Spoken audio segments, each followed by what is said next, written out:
Hola, muy buenos días.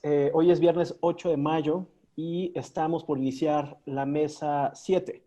Es la mesa 7 del Foro Virtual COVID-19 que desarrollamos Factual, la Red Mexicana de Periodistas de Ciencia, en alianza con todas las redes y asociaciones de periodismo científico de América Latina y España. Mi nombre es Jordi Meléndez, soy codirector de Factual y les agradezco que nos acompañen.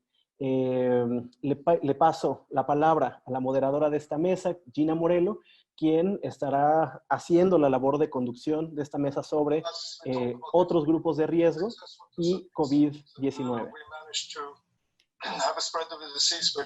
Bueno, buenos días. Perdón, sí, disculpa. Adelante. Vale, no te preocupes. Bueno, buenos días a todos y es un gusto saludar a tantas personas que puedan estar conectadas acá. Yo soy Gina Morelos, soy periodista colombiana, editora. Actualmente soy la editora general de un proyecto en Colombia que se llama La Liga contra el Silencio y también soy feliz profe universitaria de periodismo de investigación en la Universidad Javeriana en Colombia. Me complace mucho saludar a las personas que están acá. Creo que este va a ser un ejercicio muy importante, sobre todo para aprender. Me declaro como eso, como una alumna el día de hoy. Y bueno, quiero que mis colegas comiencen cada una de ustedes a presentarse un poco y en qué país están para que ilustremos también a las personas que van ingresando.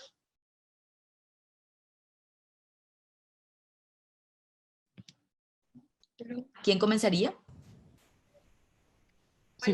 Si gustas indicar tú el turno, Gina, mejor, más fácil. Ah, bueno, perfecto. Entonces, comenzamos con Diana. No, perdón, si quieres entonces te ayudo. Empezamos Sí. con Ana Fornaro y María Eugenia Ludueña. Ok. Bueno, buen día para todos. Gracias por la invitación y es un gustazo estar acá. Mi nombre es Ana Fornaro, soy una periodista uruguaya, vivo en Buenos Aires, aunque ahora la cuarentena me dejó de este lado, en Montevideo, del Río, y soy cofundadora y codirectora de Agencia Presentes. Hola, Maru está con nosotros. Soy María Eugenia Ludueña, estoy en Buenos Aires, soy una periodista argentina, con Ana dirigimos y cofundamos Presentes, que es una agencia de noticias que se ocupa de visibilizar violaciones de personas LGBT+, o sea, lesbianas, gays, travestis, transexuales, transgéneros y todas las identidades que existen. Tenemos cobertura regional y estamos en varios países de América del Sur, América Central y en México.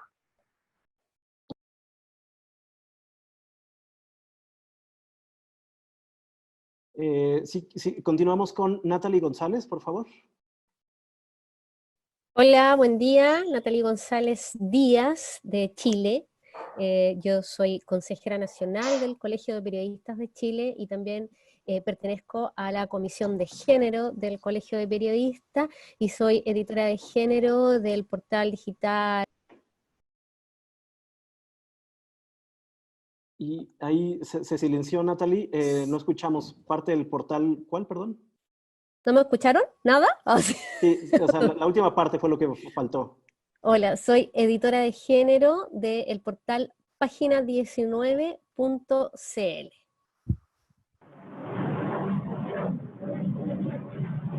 Ok, y seguiríamos con Aileen. Aileen. Hola a todos, un gustazo estar aquí. Soy Aileen Truax, soy periodista mexicana, desde hace 16 años vivo en Estados Unidos, en Los Ángeles, aunque ahora llevo un año en Michigan, la otra frontera, la frontera norte. He sido periodista de migración por 15 años y soy directora de contenido del Congreso Internacional de Periodismo de Migraciones que celebra Fundación Por Causa cada año en Mérida, España. Muy bien, y por último, María Isabel.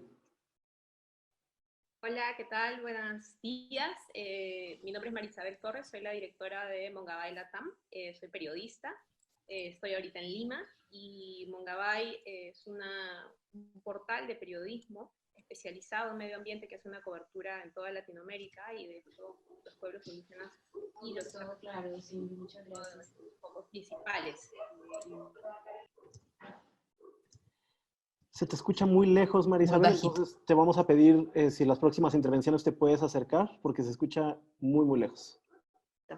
Me acerco. Bueno, vale, entonces muchas gracias a Natalie, Maru, Ana, María Isabela y Lynn. Bueno, una mesa de chicas y un tema importante. Desde que comenzamos la cobertura de la COVID-19 en todos los países latinoamericanos, hemos visto cómo con premura las redacciones se han de alguna manera enrutado para responder fuertemente a la demanda de información y también para dar cuenta mucho de las distintas situaciones que se vienen presentando en los territorios.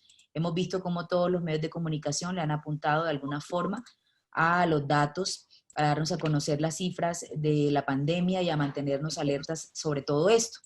Al mismo tiempo también hemos visto cómo se han extendido de alguna manera las redes de solidaridad y se han convertido en noticia, algo que es curioso porque antes eso muy poco quizás se veía en los medios, esto del periodismo de soluciones. Sin embargo, hay sectores poblacionales que de alguna forma han sido poco atendidos y por eso estamos hoy acá precisamente para hablar de algunos de estos sectores poblacionales, población LGBT, migrantes, indígenas, población en riesgo, vulnerable, que están justamente enfrentando la situación de formas distintas, con pocos recursos y con poca atención de los niveles centrales de cada uno de nuestros países. Y en ese sentido quiero abrir la primera pregunta para arrancar con Natalie y con Maru, justamente cómo este tema ha sido abordado con todo el cuidado y el rigor para involucrar lo que es género en el tratamiento de la COVID-19. ¿Cómo lo han visto ustedes en sus países?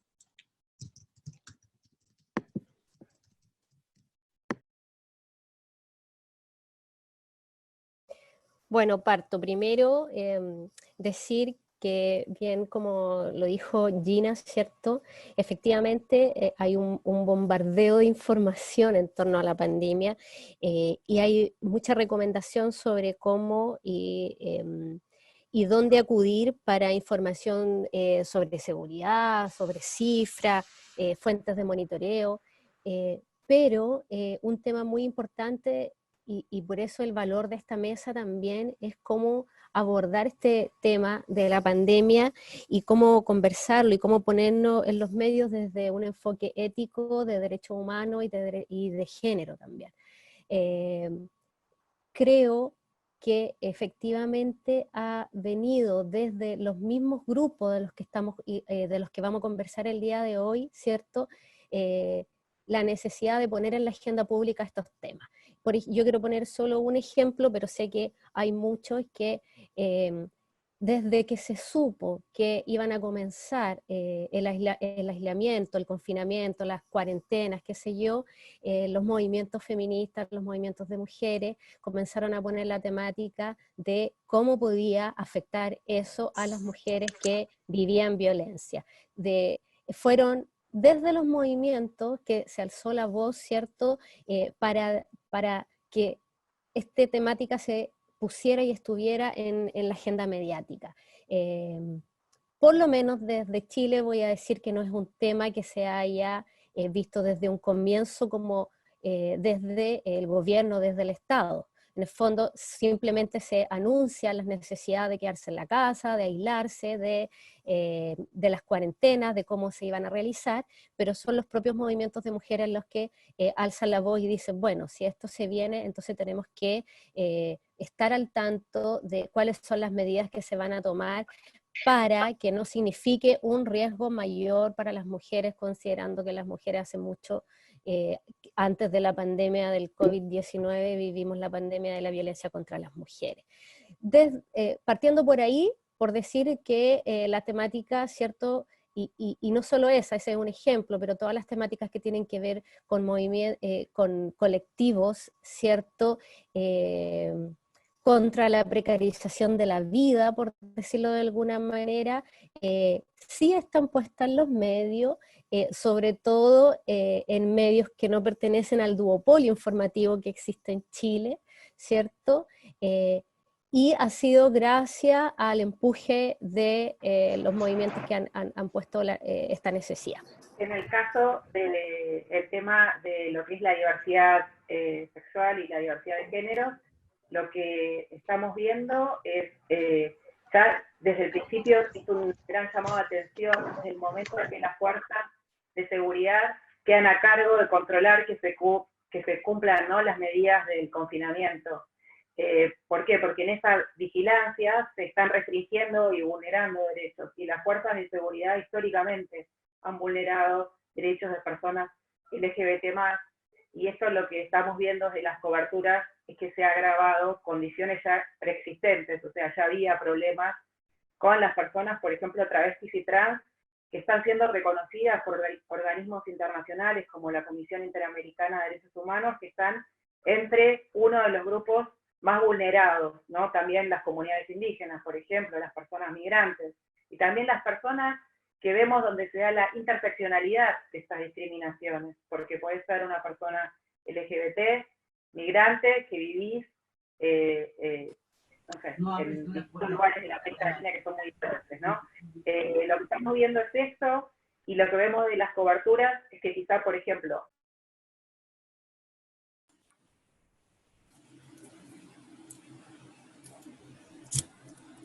estalla en los medios a veces la violencia carcelaria cuando es parte de un motín, por ejemplo. No hay un hecho así, pero no se está cubriendo con la complejidad que deben atenderse estas situaciones, que es, hay denuncias de falta de insumos, por ejemplo, en las poblaciones privadas de libertad, hay denuncias por desalojos, que en Argentina, por ejemplo, están prohibidos, ha habido aumentos de violencias, tanto en las personas que viven, en las cuarentenas que llamamos cuarentenas disidentes, porque muchas personas, por ejemplo, las travestis y trans, no tienen estas cuarentenas de gente que está haciendo talleres por Zoom, sino que muchas son trabajadoras sexuales, están en situación de prostitución. Entonces, lo que vemos son situaciones muy complejas que no siempre trascienden a las coberturas mediáticas.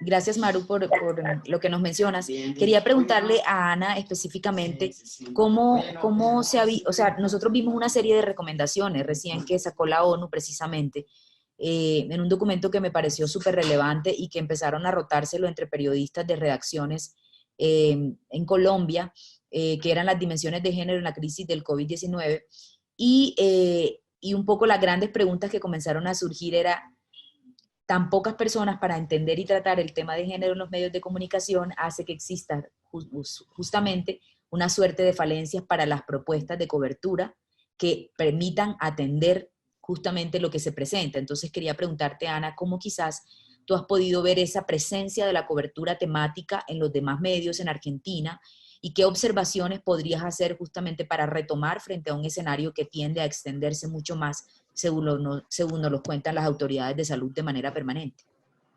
Lo que vemos desde precedentes y lo que vemos en Argentina, pero también en otros países de la región, es algo que notamos en general, que es que desde los medios alternativos feministas se reacciona rápido, ¿no? Por ejemplo, pero los temas que ocupan son, por ejemplo, temas del feminismo heterosexual, cisexual, digamos, de que el tema de la violencia de género, que aumentó y que es importantísimo visibilizarla, pero no es el único tema de género en la agenda. ¿Sí? Entonces, incluso los medios grandes lo han tomado, pero lo que no está siendo cubierto, que es algo que, bueno, que vemos todo el tiempo, es, por ejemplo, qué pasa con la diversidad sexual, con las personas trans, que son las personas que están en mayor estado de vulnerabilidad en este momento, porque viven al día, porque fueron desalojadas, bueno, en muchos países, y sufren además violencia institucional.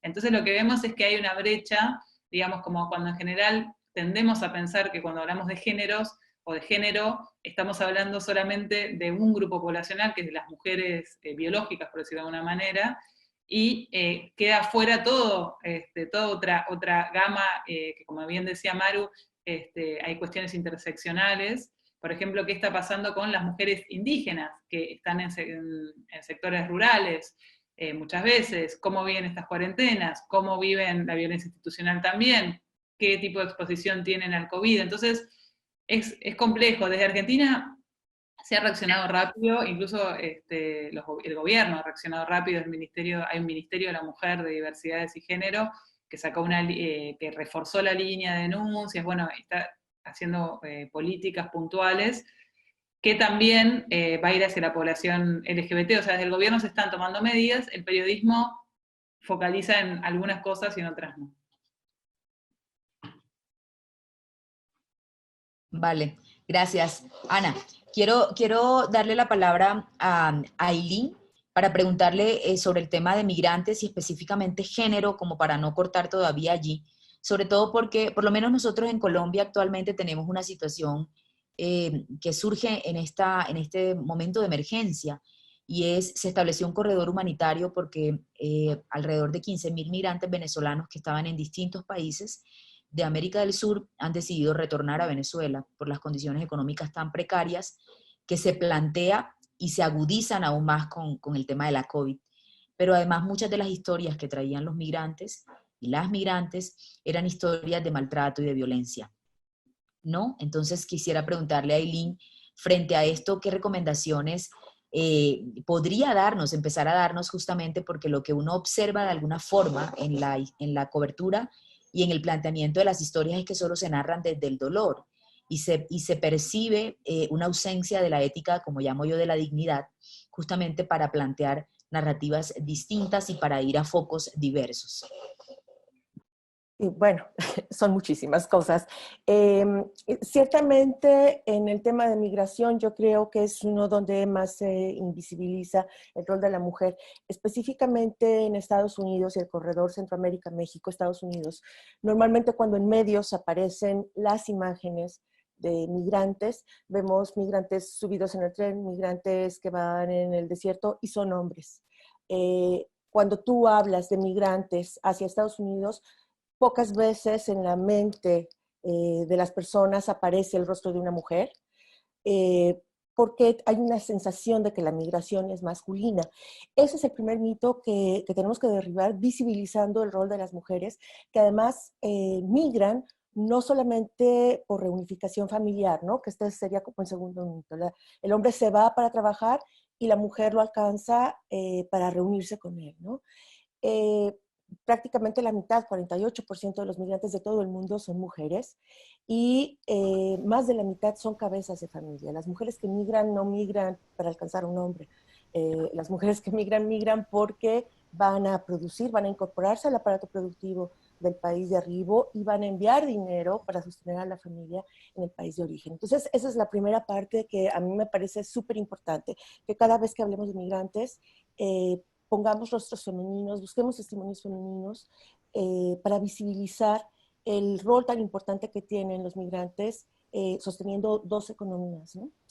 En el caso de Estados Unidos, cuando hemos hablado de las poblaciones vulnerables, todo el mundo se está yendo al asunto del campo, que desde luego es el más urgente, ¿no? Hay 2,5 millones de trabajadores agrícolas en Estados Unidos y 75% son inmigrantes. 75%. Uno de cada tres, 3 de cada 4 campesinos, personas que trabajan para llevar la comida a la mesa de los estadounidenses, no nacieron en Estados Unidos. Como sabemos, muchos de ellos están en situación indocumentada. Las últimas estadísticas muestran que solo 18% de ellos tiene acceso a servicios de salud por parte de sus empleadores, en una labor que te pone en una situación súper vulnerable, porque eres considerado trabajador esencial, pues no paras, porque trabajas con pesticidas, porque trabajas con ciertas herramientas y porque normalmente no puedes mantener tu distancia, ¿no? Tu sana distancia cuando hay una epidemia, si trabajas en una empacadora, si trabajas en estos lugares donde hay densidad de trabajadores. Hay una capa adicional que es que de estos 2,5 millones de trabajadores del campo, se estima que 6% son indígenas. Eso es las cifras oficiales. Las organizaciones de inmigrantes indígenas en Estados Unidos estiman que podría ser hasta 15%. Y entonces ahí tienes, ¿no? O sea, eres inmigrante, a veces eres indocumentado, eres mujer y eres indígena. Es una capa tras capa tras capa de vulnerabilidad y esas historias no se cuentan, ¿no? Yo creo que si hacemos esto, ¿no? Que si diversificamos el rostro de los inmigrantes y no es nada más la persona que viene a Estados Unidos, que viene a buscar dólares y los manda de regreso, ¿no? Sino que los vemos en toda su diversidad, es más fácil, ¿no? Empezar a acercarnos a ellos. Otro asunto que en el caso de la cobertura particularmente en Estados Unidos me desconcierta un poco, es que cada vez que hablamos de trabajadores esenciales inmigrantes, pensamos en el campo, ¿no? Pensamos en la gente que está, y sí, es mucha gente la que está trabajando en el campo y es una actividad esencial, pero en el sector de cuidados de la salud, hay 12 millones de trabajadores de cuidados de la salud en el país y 17% son inmigrantes. Y son inmigrantes de Asia, son inmigrantes de otros países. Si a eso le sumamos, además, a los hijos de inmigrantes, que también están trabajando en ese sector, ahí lo que tenemos es una fuerza de trabajo súper fuerte. Estas cifras que acabo de dar son cifras nacionales, pero por ejemplo, en Nueva York, donde están muriendo más de 500 personas al día por la pandemia, casi 40% de quienes trabajan en servicios de salud son inmigrantes. Entonces, aquí hay otra cuestión, ¿no? Que es esta precarización de la imagen del inmigrante. El inmigrante es el campesino, el que está en la zona rural, que no puede, pero momento, el inmigrante también es el que está poniendo los respiradores, es el flebotomista que está haciendo las pruebas y es el señor que está limpiando el hospital después de que todo el mundo tira sus mascarillas y sus guantes, ¿no? Hay un tercer elemento que quiero comentar y con esto terminaría mi intervención, que es que otro de los sectores muy vulnerables, en el caso de Estados Unidos, es el de los Dreamers, estos chicos que nacieron fuera de Estados Unidos, que llegaron aquí siendo muy jóvenes, algunos 2, 3 años de edad, que hoy están en sus 20s, en sus 30s, que solo conocen este país, que siempre han estado aquí y que tienen una situación migratoria irregular, porque este país no ofrece ninguna posibilidad para que tú regularices una vez que estás aquí, más que casarte con alguien. Estos chicos, muchos de ellos ya han ido a la universidad, muchos de ellos ya están desempeñando roles en lo que se considera trabajo esencial, y sin embargo, tienen una situación migratoria solo de protección temporal, el DACA, que posiblemente ustedes han escuchado, un programa que el presidente Trump amenaza constantemente, cada vez que necesita desviar la atención, vuelve a hablar de los Dreamers y amenaza constantemente con detener, ¿no? Creo que ese también es un rostro interesante. 75% de los Dreamers en Estados Unidos, son 2 millones de Dreamers, 75% vienen de Latinoamérica. Y muchos de ellos, bueno, tienen niveles de especialización elevados y ese es otro rostro migrante también, ¿no? Entonces, creo que diversificar la imagen que tenemos del migrante en los medios contribuye a ir cambiando la narrativa. Es una narrativa de trabajadores que han estado ahí siempre, de los cuales depende este país en este momento y que si son considerados esenciales, pues supongo que también tendríamos que considerarlos ciudadanos, ¿no? Y nuestros, dejar esta narrativa del otro, porque esta coyuntura lo permite. Vale, Eileen, gracias. Yo sigo un poco primero en la primera ronda y es ver cómo está esa representación en los medios de comunicación. Y por eso ahora quiero preguntarle a María, ¿y cómo ve eso de los pueblos originarios representados? O sea, Perú tiene un número alto de pueblos originarios y también lo que hemos visto sobre las informaciones de la COVID es que el Estado peruano, el tema, como se ha reventado en muchos otros países, pues la reacción ha sido poca, ¿no? O sea, de alguna manera le ha quedado grande y es una situación que incluso uno hasta alcanzaría a comprender en el sentido de que nadie estaba preparado. Sin embargo, yo quiero, antes de entrar en políticas públicas, quiero preguntarte, ¿cómo has visto tú la representación de los pueblos originarios en la cobertura periodística que se ha venido haciendo de la COVID-19 y esta emergencia en tu país? Sí, hola, buenas. Yo creo que hay una cosa bien importante que acaba de decir Eileen y que me parece que es importante y clave con relación a la cobertura que se suele hacer, ¿no? Que es esta idea del concepto genérico, ¿no? Pueblos originarios o pueblos indígenas es una categoría enorme que de alguna manera, por el mismo nombre, invisibiliza todas las posibilidades que hay, porque dentro de los pueblos indígenas o de los pueblos originarios tenemos los Piasi, que son los pueblos en contacto inicial y en aislamiento, que son una categoría de vulnerabilidad terrible, son los que están más alejados, pero por esa misma razón, con una mayor posibilidad de contagio y de desaparición, porque son comunidades muy pequeñas. Tenemos obviamente a las comunidades indígenas que están cerca de las ciudades y que por lo tanto ya no tienen esta seguridad alimentaria por la cual solamente cerrar sus comunidades, sino que tienen problemas para poder acceder a alimentos. Tenemos a ciudadanos de pueblos originarios que están estudiando en ciudades, que se han quedado en esas ciudades y no pueden regresar a sus comunidades, ¿no? Entonces tenemos una serie de categorías dentro de este concepto genérico. Y a eso súmale que ningún pueblo indígena o ningún pueblo originario es igual a otro. Tenemos distintos tipos de etnias, distintos tipos de costumbres, ubicaciones. Entonces, el concepto de pueblos genéricos pues es grande y no termina de retratar, como decía Aileen, los rostros de cada uno de estas comunidades y de la vulnerabilidad específica que están viviendo. Yo creo que eso es una de las primeras cosas que quizás es la más difícil de ver adecuadamente representada en los medios, ¿no? Como no es un tema del que se habla con frecuencia, pues simplemente son pueblos originarios o son todos lo mismo, y esto yo creo que diría solamente para partir por el nombre, ¿no?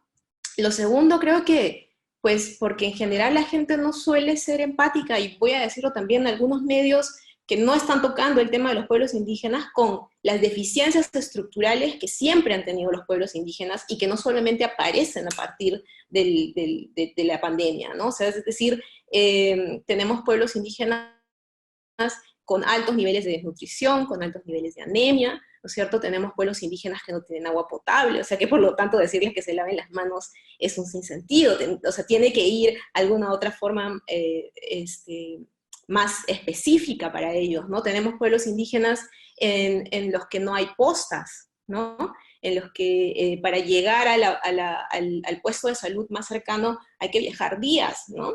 Entonces los conceptos que se están manejando no son los mismos conceptos que podemos aplicar a los pueblos indígenas, y es porque en general también el tema de los pueblos indígenas no se suele tratar, ni siquiera en temas de pandemia, en los medios, ¿no? Yo creo que el tercer punto es que los pueblos indígenas ya están siendo amenazados antes de que empiece la pandemia. O sea, viven en zonas de conflicto, ¿no? Viven en zonas en las que los líderes están siendo asesinados, ¿no? Viven en zonas en las que, hay invasiones de tierras, hay minería ilegal, hay tala ilegal, ¿no? Entonces, no es que de pronto viven en el bosque, ¿no? Esta visión idílica y de pronto viene una pandemia. Ya venían en una situación de alta vulnerabilidad dentro de su propia estructura, ¿no? Zonas de pobreza en general en toda Latinoamérica, ¿no? Entonces, creo que el hecho de que en general no se haya tratado con mucha frecuencia el tema de los pueblos indígenas, de sus amenazas, de la forma en la que están viviendo, de sus diferencias, hace que ahora que viene una pandemia, una emergencia por la cual tocan el tema, pues no tenga este contexto que les pueda dar y que haga más completa la noticia, ¿no? Entonces yo diría que eso es una primera entrada con relación a la cobertura.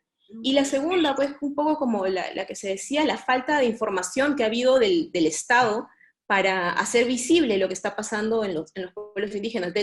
Sabemos que los estados y los gobiernos se han visto desbordados, ¿no? por lo que está pasando, pero en el caso de los pueblos originarios ha sido pues mucho peor, ¿no? Entonces, es muy difícil encontrar cifras específicas de cuántos pobladores indígenas, pobladores originarios tienen el virus.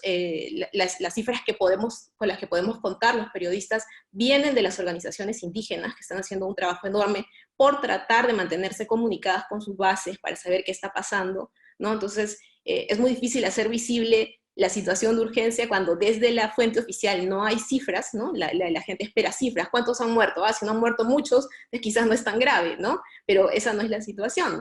Poder hacer cobertura con las comunidades indígenas y saber qué es lo que está pasando es difícil, están alejadas, ¿no? No hay medios de comunicación. Y yo creo que la segunda parte tiene que ver también con, y creo que eso alcanza en general a todos los grupos vulnerables, la falta de nexos del Estado con los grupos que representan a estas comunidades, ¿no? Es decir, los pueblos originarios tienen representantes, tienen organizaciones que los representan, que le escriben al Estado, y esto pasa en todos los países de de Latinoamérica, no solo en el Perú, que le escriben y le dicen, miren lo que está pasando, qué se va a hacer, y el Estado creo que no los considera como contraparte, ¿no? Entonces hace sus propias intervenciones sin necesariamente tomarlos en cuenta y sin muchas veces conocer un poco más allá de lo que está pasando. Una cosa un caso bien específico que acaba de suceder en Perú, una embarcación en Loreto salió a dejar alimentos, que es un poco la estrategia que está haciendo el gobierno, dejar alimentos en comunidades vulnerables, ¿verdad? Entonces van a 20 comunidades y luego se detecta que los que habían ido en esta embarcación a dejar los alimentos estaban infectados con el virus, ¿no? Y han recorrido 20 comunidades, y si uno ve las fotos en el Facebook de la municipalidad, iban sin mascarilla, y lo que te dicen los representantes de las comunidades es que ellos les decían no bajen, o les decían sigan nuestro protocolo, y desde el Estado no respondían a esto, ¿no? Entonces, hay un desencuentro entre estas políticas públicas y lo que los pueblos indígenas le están exigiendo, ¿no? Entonces, y eso también es difícil que aparezca en los medios, porque pues uno espera la respuesta del Estado, pero la respuesta del Estado no puede ser solo uno, justamente porque hemos visto que hay toda esta especificidad con relación a los pueblos originarios. Entonces, efectivamente es una situación complicada, es una situación que está siendo difícil de cubrir, que en muchos casos solamente se está cubriendo desde el punto de vista de cuántos muertos o de si hay alguna protesta, pero que no se está yendo, me parece, al punto clave, que creo que es la estructura de por qué existe esta vulnerabilidad y qué va a significar más allá de la pandemia, ¿no? Vale, gracias María Isabel.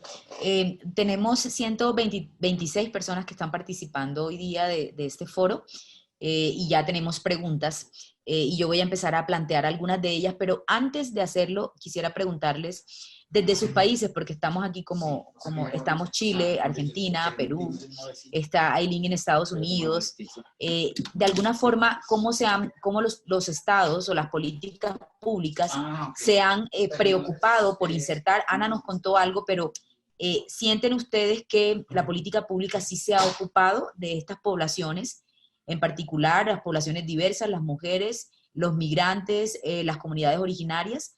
¿Sienten que eso está pasando o definitivamente hoy día se asoma mucho más el silencio y la poca atención que pueden tener? Lo dejo abierto para quien quiera comenzar. Voy a empezar yo. Bueno, en Estados Unidos ustedes saben lo que ocurre a nivel federal, entonces no ahondemos ahí.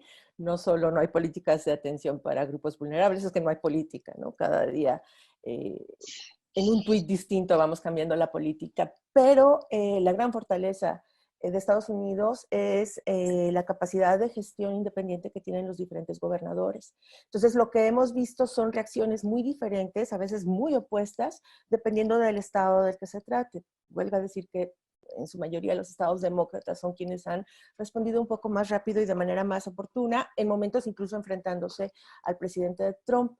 Es el caso de California, que respondió rapidísimo, se esperaba que hubiera cifras y situaciones muy similares a Nueva York, y realmente la curva se aplanó muy pronto por acciones muy apropiadas del gobernador.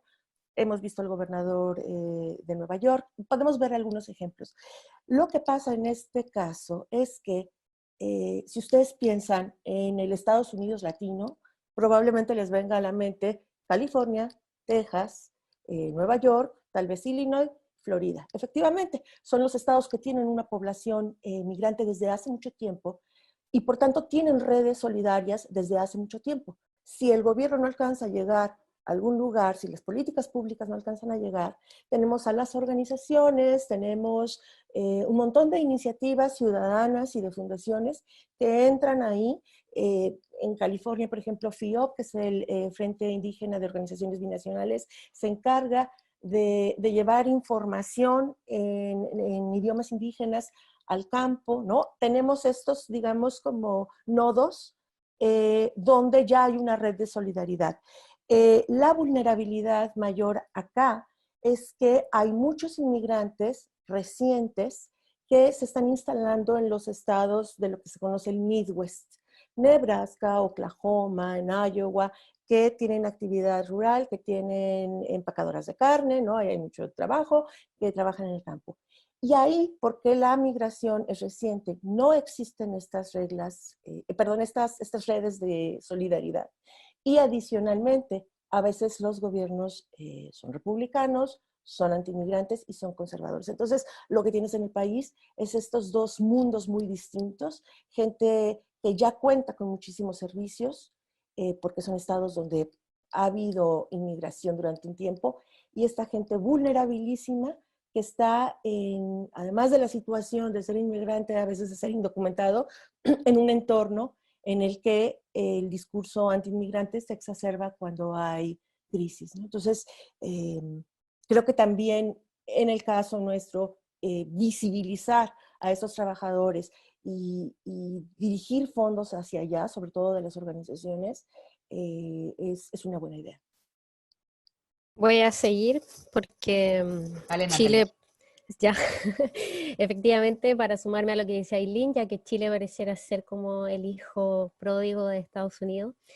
De hecho, ayer conversaron, ¿cierto? Y se anunció por todos los medios esta conversación entre Trump y Piñera, donde Trump felicitó supuestamente al presidente chileno. La verdad es que en lo personal me da mucho miedo esa conversación, una conversación con un presidente que ha sido negacionista del COVID.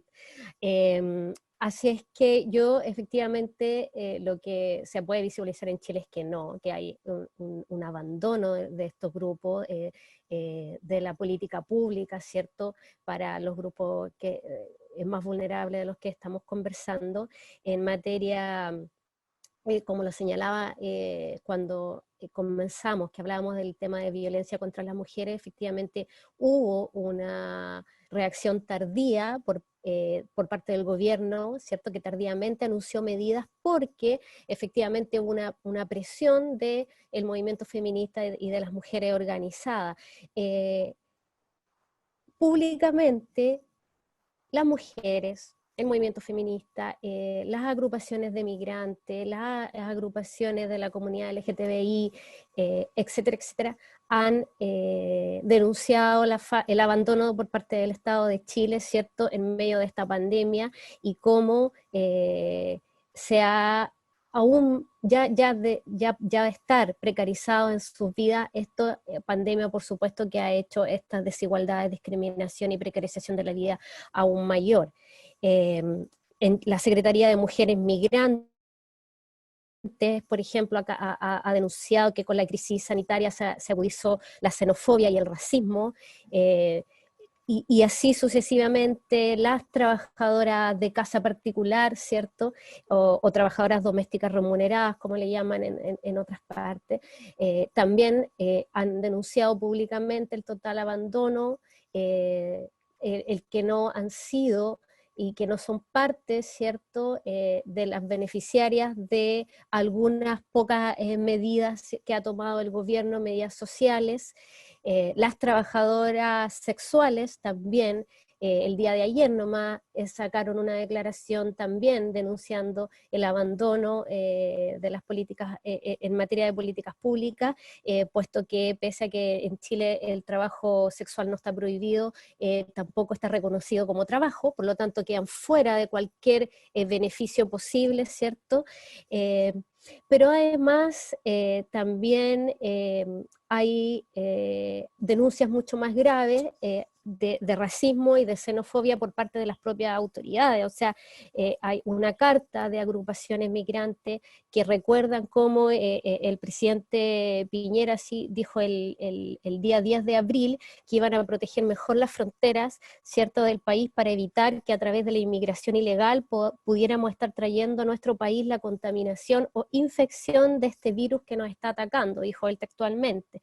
Y también el ministro de Salud sostuvo que han tenido una situación muy compleja con población inmigrante, irregular o no legalizada, que no hemos podido alcanzarlos, y hemos tenido una amenaza en brote en ciertas comunidades. Ellos dicen que si le hacen el examen los vamos a extraditar del país, por ende tenemos un problema enorme con esas comunidades. O sea, dichos xenófobos y racistas que provienen de las máximas autoridades que debiéramos estar escuchando, ¿cierto?, en este minuto.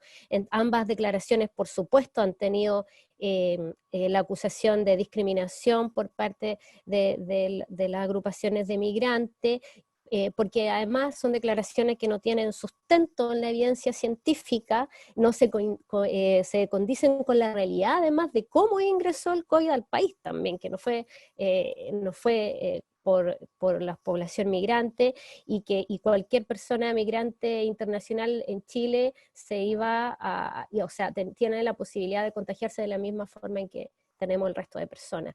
Así es que efectivamente creo que el resumen es que no existe una mirada desde el gobierno de Chile para poder hacerse cargo de cómo esta pandemia va a precarizar aún más las vidas de esos grupos. Okay. A mí me gustaría... ¿Quieres agregar algo, Ana? Adelante. Sí, porque bueno, nosotros cubrimos 8 países de Agencia Presentes, y si bien Argentina siempre aparece como a la vanguardia de leyes progresistas en temas de diversidad sexual, no de género, porque el aborto es ilegal, pero hay ley de identidad de género, hay matrimonio igualitario ya desde hace varios años, se trabaja por el cupo laboral trans, hay un ministerio y una subsecretaria trans, ¿sí? Entonces hay políticas que no siempre llegan a todo el país por cuestiones incluso de los propios gobernadores de los otros países, pero bueno, como decía, nosotros cubrimos 8 países y lo que vemos es una disparidad enorme. O sea, Argentina creo que es un ejemplo aislado, porque, por ejemplo, cubrimos todo el Triángulo Norte de América Central, El Salvador, Honduras y Guatemala, donde ahí las intersecciones entre género, clase, poblaciones indígenas y migrantes son muy fuertes, y ahí los estados, los gobiernos no están teniendo, por lo menos hacia la población LGBTI, ningún tipo de medida, incluso son cada vez más vulnerables a las fuerzas de seguridad por los controles de las cuarentenas. Hemos sacado muchas notas de violencia institucional. O sea que no solamente no hay apoyos específicos, sino que se ejerce violencia desde el Estado. Y después, por ejemplo, en el caso de Perú, la colega peruana debe saber perfectamente lo que sucedió, que por primera vez el presidente hizo referencia a la población trans, porque cuando hicieron el régimen de salidas por géneros, en la cuarentena, los organismos de derechos humanos y las organizaciones LGBT empezaron a denunciar qué iba a pasar con las personas trans, porque es un país que no tiene ley de identidad de género y es una manera binaria de salir a la calle. Entonces se comprometió públicamente el presidente por primera vez habló de la población trans públicamente, y se comprometió a que las fuerzas de seguridad no iban a ejercer violencia. Esto fue histórico para los organismos de la diversidad sexual en Perú, pero eso no quiere decir que no haya pasado. Recibimos todo el tiempo denuncias de violencia institucional hacia personas trans en el marco de la cuarentena.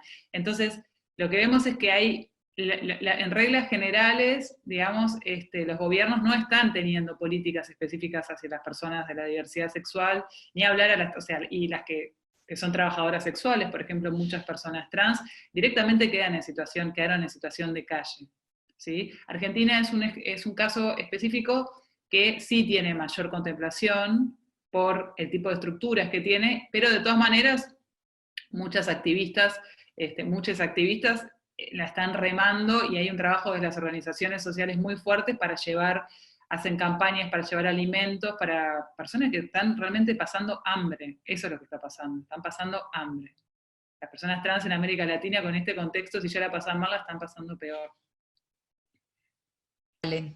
Yo tengo acá una pregunta precisamente para Maru. Florencia Luján, de Distintas Latitudes, pregunta: otro grupo invisibilizado es el de las trabajadoras sexuales. ¿Cómo recomiendan abordar este tema? Partiendo de la base de que no es un tema muy recurrente en medios tradicionales, y de alguna manera me animo a decir que se ven los medios alternativos, pero aún falta bastante. Sí, tomo lo que decía recién una de las compañeras cuando hablaba de las poblaciones indígenas, ¿no? Y también lo que hablaban de las poblaciones migrantes. Hay ciertas representaciones de qué significa ser una persona migrante o una persona indígena, y hay representaciones de lo que significa ser una trabajadora sexual. En Argentina, abierto, y seguramente las colegas saben que en sus países esto también puede estar pasando, hay un debate muy fuerte que divide mucho las aguas entre lo que es trabajo sexual y situación de prostitución. Como dos corrientes de pensamiento distintas, digamos. Lo que vemos es que es difícil, desde nosotras, que tenemos un medio que es LGBT, las personas travestis y trans, hay algunas que pueden elegir dedicarse al trabajo sexual. La mayoría de las personas travestis y trans no están en el trabajo sexual, sino en una situación de prostitución, porque es el único trabajo al que están pudiendo acceder para subsistir, porque han sido excluidas muy tempranamente de sus casas, del trabajo, de la escuela. Entonces, hago esta aclaración para poner un poco en contexto desde dónde puedo responder esa pregunta. Y entonces creo que también en el tema del trabajo sexual, cuando hablamos del trabajo sexual o de la prostitución, para mí una de las cuestiones más importantes y que hacemos mucho énfasis en presentes es no contar nunca casos aislados, porque si no se tiende digamos, a ciertos estereotipos y a estas visiones únicas y que no nos sirven para contar las historias, porque seguramente una persona que está en situación de prostitución, porque en general a veces una trabajadora sexual quizá ha tenido un grado más alto de libertad para elegir dedicarse a esto, no estamos viendo lo que son las problemáticas de derechos y las tramas políticas, sociales, económicas y culturales que se tejen alrededor de estas historias. Entonces, nuestras recomendaciones es tratar de visibilizar estas historias, contar las tramas, no contar los casos, para no caer en visiones reduccionistas de estos roles.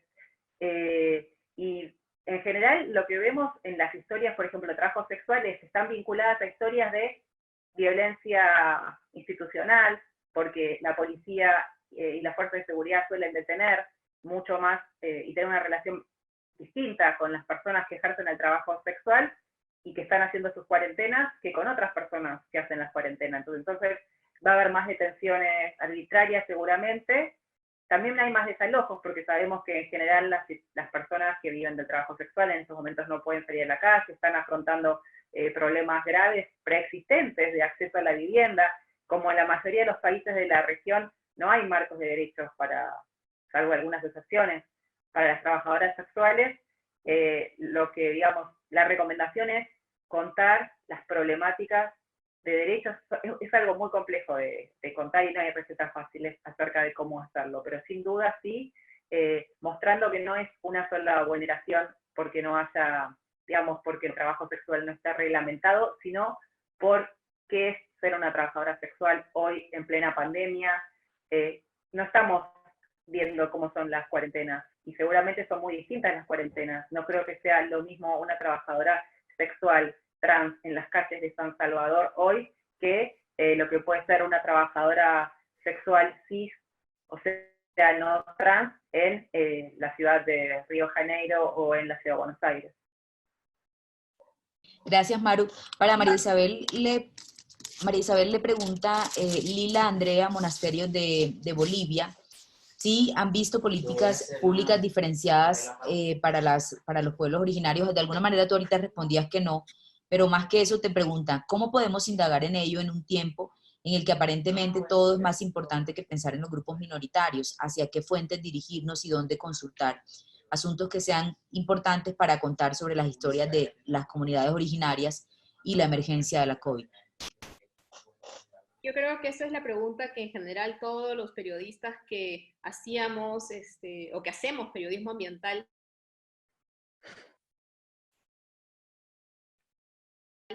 una de las cosas que tratábamos con mayor frecuencia era llegar a las zonas que estaban los pueblos indígenas, los pueblos originarios, justamente porque nos parecía que eso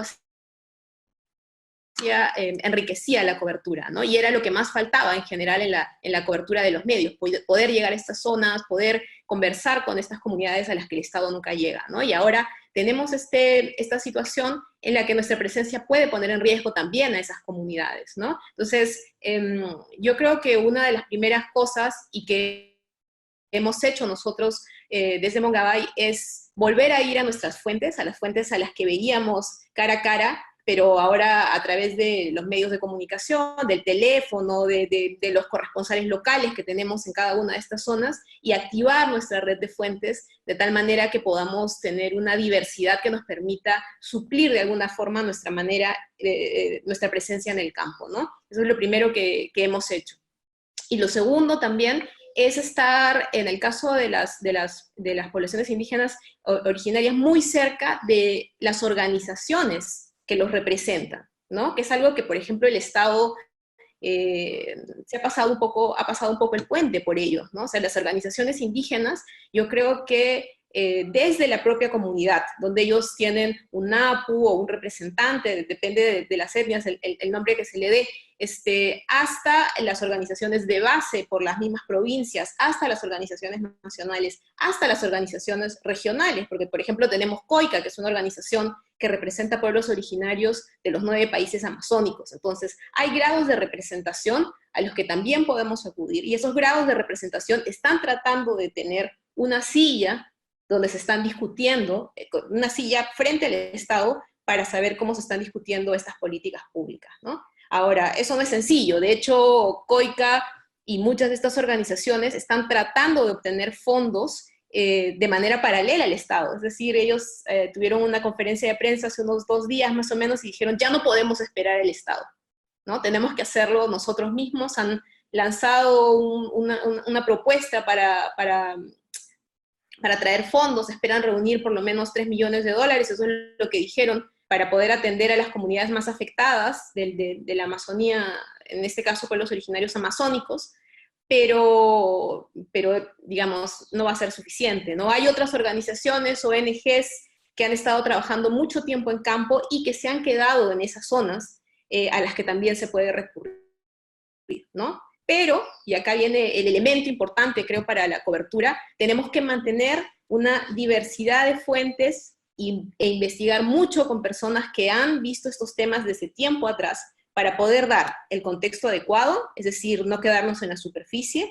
para poder tener una mayor diversidad de voces que nos digan qué es lo que está pasando a pesar de que no podemos estar ahí. Y en tercer lugar, siempre acudir finalmente al Estado y tratar de que el Estado nos responda, ¿no? A veces creo que, sobre todo cuando tenemos temas con los que empatizamos, a veces los periodistas, los jóvenes, tratan de salir con la noticia y solo con la denuncia. Pero es parte importante dentro de nuestro método periodístico llegar a pedir respuestas de las personas o del Estado, del gobierno, de las autoridades a las que les estamos haciendo esta invocación, ¿no? Uno, porque es parte de nosotros que rindan cuentas.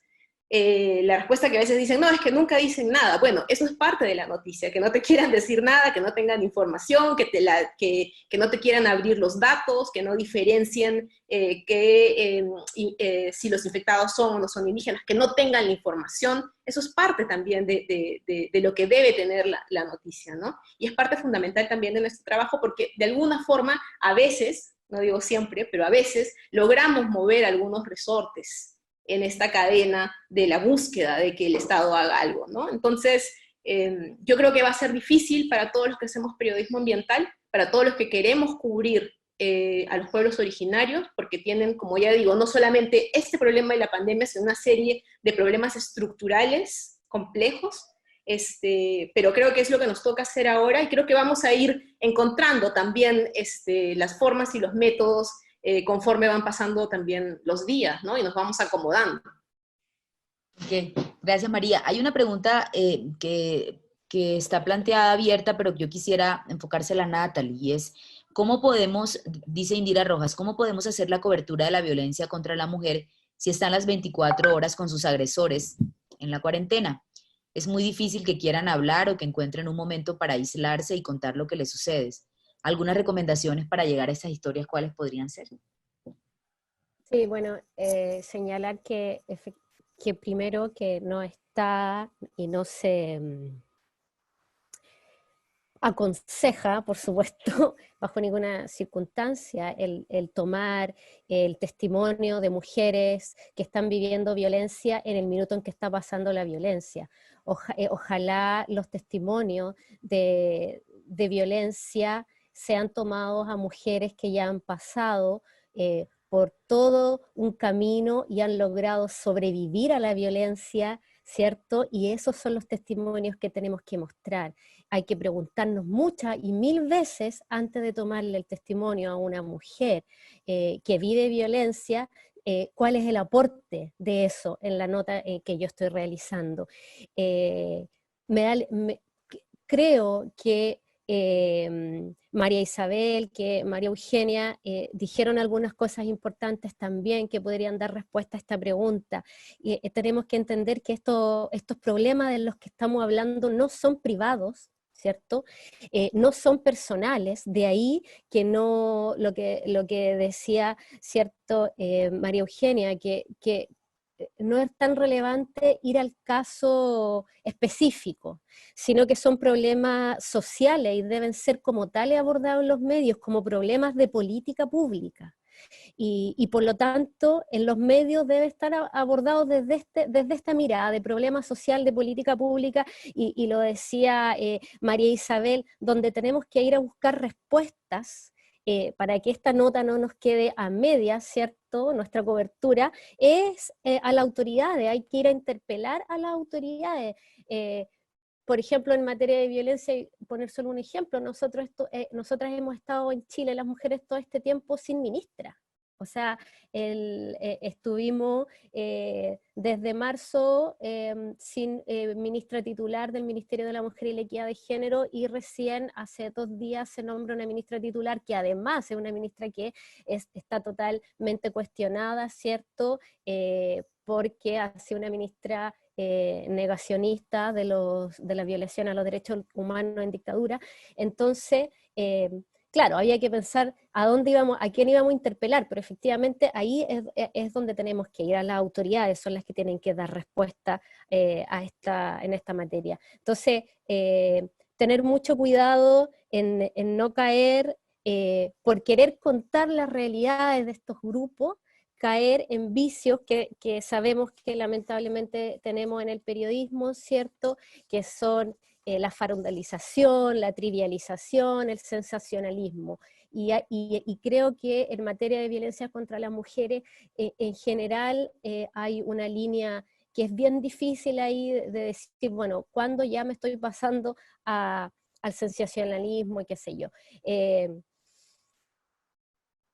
En materia de violencia, decir además que no solamente las mujeres están en un riesgo de violencia, cuando hablamos, y que se nos puede venir a la cabeza el tema de derechamente la violencia física, sino que en el fondo todas las manifestaciones de violencia a las que estamos expuestas las mujeres, sin duda en confinamiento también, o en aislamiento también, la violencia sexual contra mujeres y niñas, la violencia económica, porque además en tiempo de pandemia sube y aumenta el desempleo, y con más desempleo también hay más mujeres que dependen económicamente de los hombres. Entonces, ir mirando cómo ponemos esa realidad desde un enfoque de derecho humano, desde un enfoque de género. Nosotros sabemos que el impacto de la crisis dice relación con una discriminación que es estructural, ¿cierto? Que no nace con la pandemia, pero sí efectivamente se agudiza con la pandemia. Entonces, la crisis del coronavirus lo que puede hacer es exacerbar violaciones a los derechos humanos, discriminaciones que ya estaban en la sociedad. No es que aparecieron ahora, pero sí se pueden ver mucho más agudizadas. Entonces hay que estar muy atentas, por ejemplo, a que cualquier medida que tomen los gobiernos no signifique una nueva violación a los derechos humanos, no signifique tampoco un retroceso de años, de décadas de luchas de todos estos grupos más vulnerables, ciertos por sus derechos, y que ahora, por ciertas medidas o producto de un escenario de crisis, esas luchas se vean socavadas, qué sé yo, aminoradas. Eso. Bueno, y sobre todo también lo que se me está quedando es que los medios no nos hagamos partícipe de esa posible violación de derechos, o sea, de que los mismos medios no seamos quienes estemos cayendo en discriminaciones. Acá, por ejemplo, fue muy famosa y también muy criticada, o sea, malamente se hizo muy conocida una portada de un diario, del diario La Segunda, que hablaba del tema de los contagios, ¿cierto?, en Chile, y como foto ponía la foto de una mujer afrodescendiente con su hija en brazo, con su niño en brazo. Y fue, bueno, tuvimos que reaccionar desde el Colegio de Periodistas, pero también además fue muy criticada por las comunidades, porque era una imagen que claramente estaba discriminando. Además, esa imagen y esa portada salió cuando recién aparecían los primeros casos en Chile, que nada tenían que ver. Ni siquiera a la población afrodescendiente habían llegado los casos. Entonces, ahí, como medio de comunicación, efectivamente te estás haciendo parte de esta violación a los derechos. También hay el caso de un CITE, donde una comunidad de personas haitianas se contagiaron, más de 30 personas que viven en un CITE, y donde hubo mucha crítica acerca de esa cobertura, porque incluso las agrupaciones de inmigrantes hablaban del reality show que se hizo en torno a cómo se cubrió.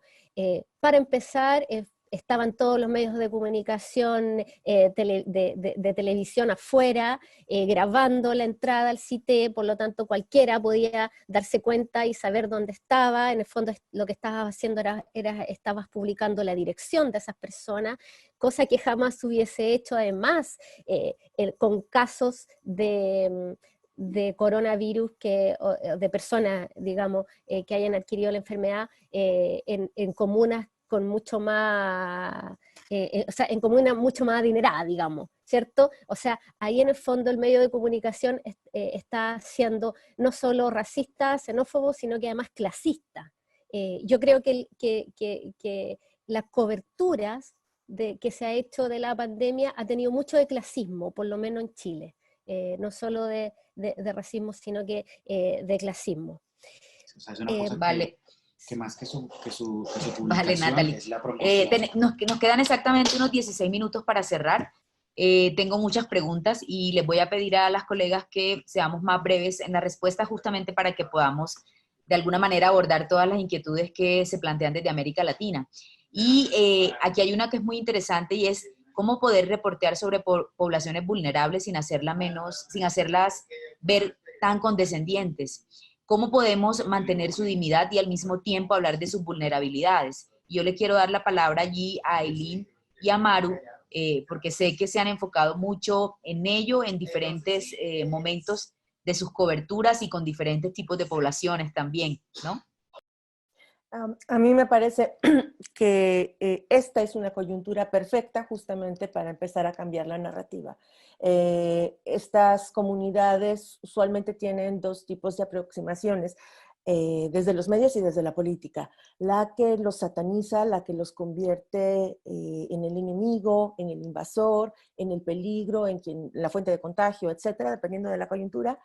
Y la otra narrativa es la de la lástima. Hay que ayudarles, hay que darles, nos necesitan, pobrecitos, sufren mucho.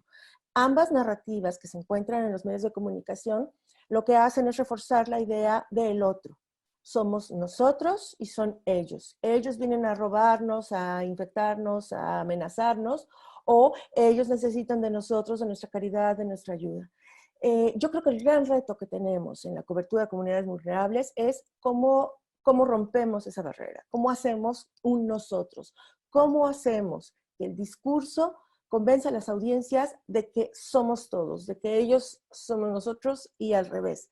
Coyunturas como esta me parece que son apropiadísimas para esto, desde el enfoque de las aportaciones de los trabajadores esenciales, y que posiblemente si tienes un amigo diseñador y tienes un amigo campesino, en este momento hay un trabajo que resulta mayormente esencial que el otro, ¿no? Entonces, ahí es el momento de contar historias, de hacer entrevistas, pero hay algo que dijo Natalie y yo estoy súper de acuerdo con eso. Para mí es muy importante contar las historias de las personas que han estado en la situación de vulnerabilidad y cómo la han remontado. Yo creo que eso es fantástico para cualquier comunidad. Es muy difícil entender o identificarse o ver como nosotros a esta persona que viene caminando desde su país, sea Venezuela, sea El Salvador, porque quiere llegar acá, porque vive en una situación de violencia o de opresión o de riesgo, y posiblemente no tengo nada en común con esa persona. Pero si hay una persona de El Salvador o de Venezuela, acá donde yo vivo, que llegó hace 10 años, que ahora tiene una panadería y que es la panadería donde yo compro todos los días, esa historia la puedo contar. Y puedo contar cómo vino, y puedo contar cómo caminó, y puedo contar cómo ya es parte de mi comunidad. Yo he encontrado que eso es una manera de agarrar a las audiencias y llevarlas a un ámbito que les es conocido. Hombre, pero no, a ver, es que este es el de la panadería, ese no es un inmigrante, no, es un inmigrante y es el de la panadería. Que te cuente, porque él estuvo en esa posición antes y en el futuro puede venir. Entonces, es eso, ¿no? Buscar estas estrategias que evidencien que la persona de la cual estamos hablando es una parte activa de nosotros, es una parte activa de nuestra comunidad, incluso en el lenguaje, ¿no? Evitar el ellos, ¿no? Evitar la otredad. Y por otro lado, estas historias a tiempo pasado, ¿no? A mí me parece que funcionan muy bien. El mejor ejemplo en Estados Unidos es el de los chicos Dreamers, porque sus familias llegaron hace 20 años, pueden contar todo el ciclo de la migración completo y están en una posición en la que fácilmente podrían ser víctimas porque no tienen documentos, etcétera, pero esta experiencia de vida y de tiempo hace que se presenten de otra manera, ¿no? Este ejemplo particular es un grupo que en todas las encuestas en Estados Unidos, republicanos, demócratas en cada estado, más del 70% de la gente cree que deben regularizarse. Y es por eso, porque los ven como nosotros. Vale. Maru. Es una preocupación también, Gina, que compartimos esta, ¿no? De cómo contar a las víctimas, porque es todo un enorme desafío que venimos tratando de aprender desde hace muchos años y que tiene que ver con contarlas no solamente como víctimas, como sujetas de derechos, sino también como personas que tienen unas resistencias muy fuertes y que son capaces de tejer redes muy potentes. Entonces creo que ahí dos palabras claves son resistencias y luchas y redes. Lo voy a ilustrar con algunas notas que tenemos en presentes, ¿no? Estamos hablando desde que empezó esta conferencia que las personas travestis y trans están entre las más afectadas por la pandemia, por brechas preexistentes.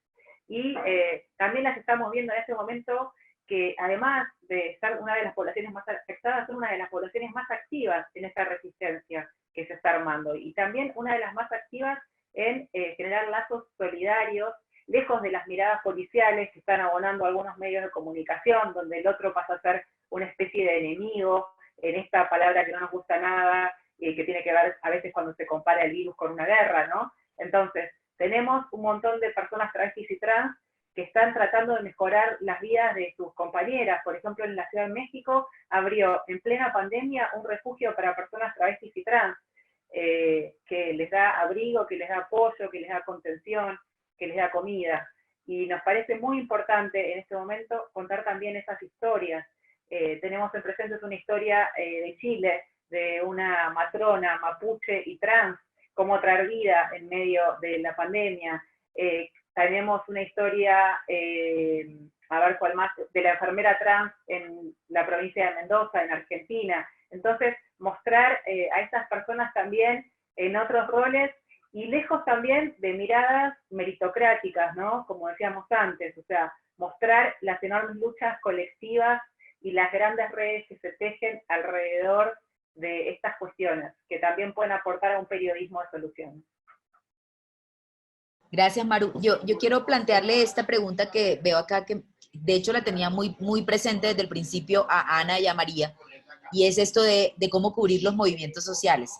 Maru tocó un poco algo, pero claro, dice Tamara Mares ¿Cómo se pueden cubrir movimientos sociales que por la contingencia no pueden salir, por supuesto, a las calles como antes, pero que siguen vigentes, que se movilizan por redes sociales y yo le agregaría, y que nosotros como periodistas tenemos la obligación de que esos discursos no se eliminen, ¿sí? No se silencien. Yo creo bueno, que... ahora sí. sí. No, dale, Dale, Ana. No, yo iba a decir justamente que las redes sociales se han convertido en un elemento importante para conocer qué es lo que está pasando, ¿no? En el caso de muchas organizaciones indígenas es a través de las redes sociales, porque recordemos que los pueblos indígenas nuevamente no son la comunidad lejana, tienen una serie de redes, personas, los jóvenes fuera de las comunidades que están en ciudades, que obviamente tienen acceso a internet, entonces las organizaciones que los representan, entonces ha sido muy interesante ver cómo se están movilizando de manera rápida para tomar fotos de las cosas que están sucediendo, para tomar fotos si es que llegan comisiones del Estado sin la protección adecuada, para decir que no están siendo incluidos en los conteos de los gobiernos, para decir que no se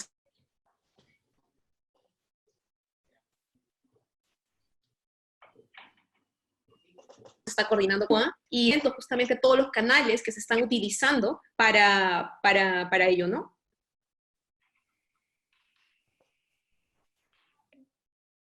A ver. Sí. ¿Escucha?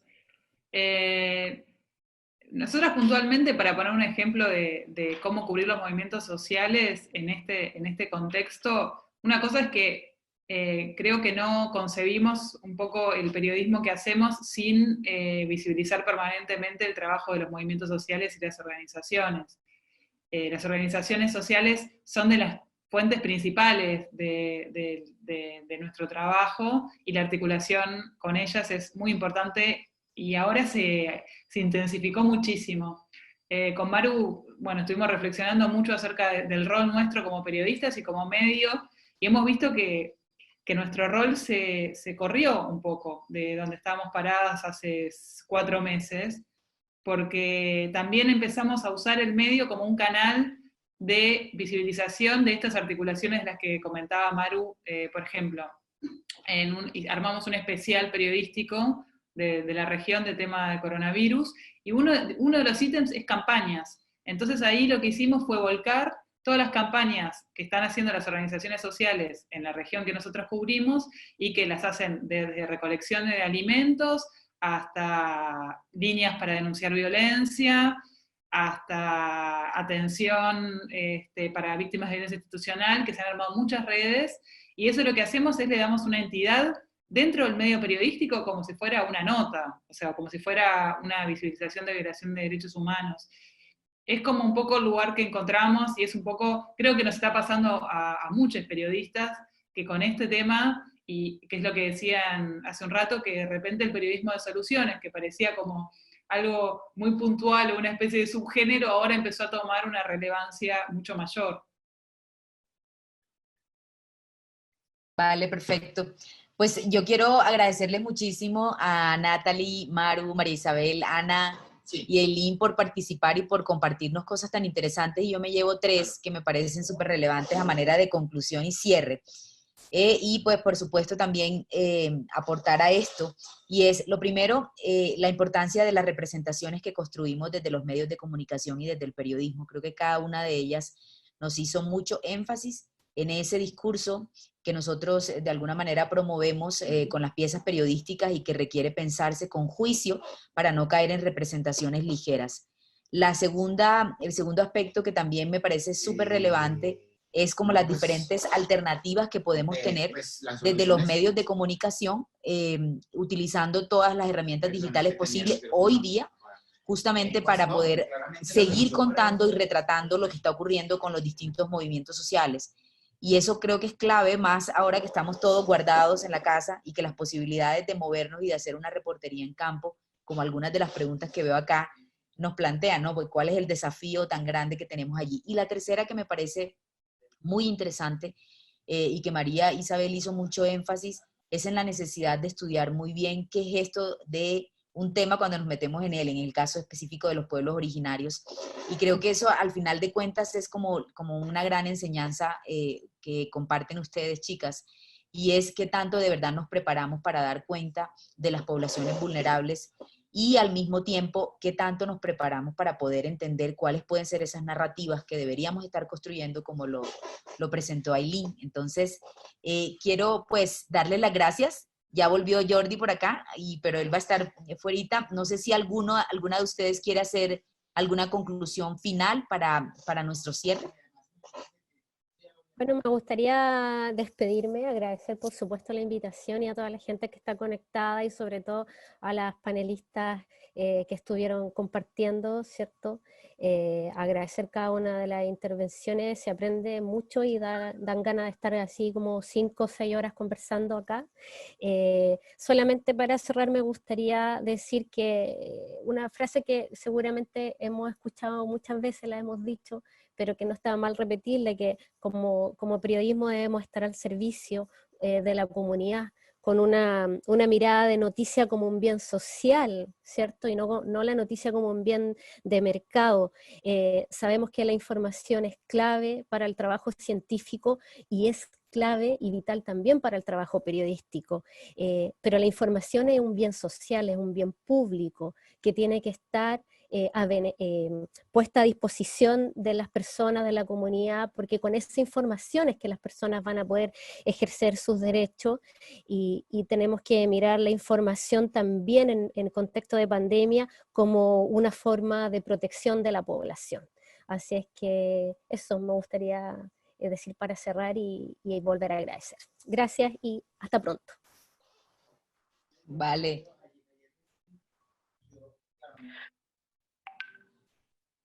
Nada más Maru. indicar que vamos a tener que cerrar en 1 minuto y medio. Vale. Yo quiero agradecer a Distintas Latitudes por poner un all-female panel.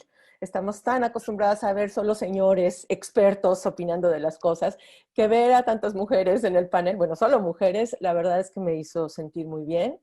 Y si repetimos estas experiencias, van a ver cómo también por ahí se cambia la narrativa. Gracias a todas. Aprendí mucho hoy. Una cosita que quería agregar, bueno, lo mismo que acaba de decir Aylin, también qué bueno que haya lugar en este foro de periodismo científico para estas temáticas, porque como estamos viendo en los medios, son temáticas que en general, cuando no se trata de secciones como política, economía o en este momento salud, pareciera que quedan por fuera de lo que es la agenda central de los grandes medios. Y por otro lado, ya que digo salud, que a veces también perdemos de vista que todas estas problemáticas tienen un gran eje en lo que es el derecho a la salud, porque en la definición de lo que es el derecho a la salud está el derecho de las personas a gozar del más alto nivel de bienestar, no solamente físico, sino mental y social. Entonces, todas estas cuestiones que hemos atravesado, que hemos conversado hoy, están atravesadas por el acceso al derecho a la salud. Eso nada más. Muchas gracias, me encantó y aprendí un montón. Vale, bueno, muchas gracias. Yo le cedo la palabra a Leida Rueda, gracias a Factual y a todas las organizaciones que hicieron posible este espacio. Gina, muchísimas gracias. Gracias, Natalie. Gracias, Aylin, María Isabel, Ana y Maru. Muchísimas gracias. Aprendimos también un montón. Le dimos una cara, una dimensión mucho más humana en medio de tanta dato y ciencia y cosas más duras, ¿no? Entonces creo que esto era totalmente necesario. Muchas gracias por acompañarnos. Vamos a cerrar, como siempre, con una foto de todos los participantes. Veo muchas cámaras apagadas, entonces si las pueden encender un segundito, se los vamos a agradecer. Al final es pues nuestra forma de registrar que estuvimos todos aquí e hicimos parte de esta conversación. Entonces, no sé si alguien está ahí. ¿Está alguien ahí para sí, yo. Ah, ok, yo. perfecto. Gracias, ya tuvo que salir para la otra mesa, pero entonces yo me encargo de hacer la foto. Entonces, vale. Como somos muchos, van a ser como unas 5 fotos, entonces por favor no desesperen. Va la primera.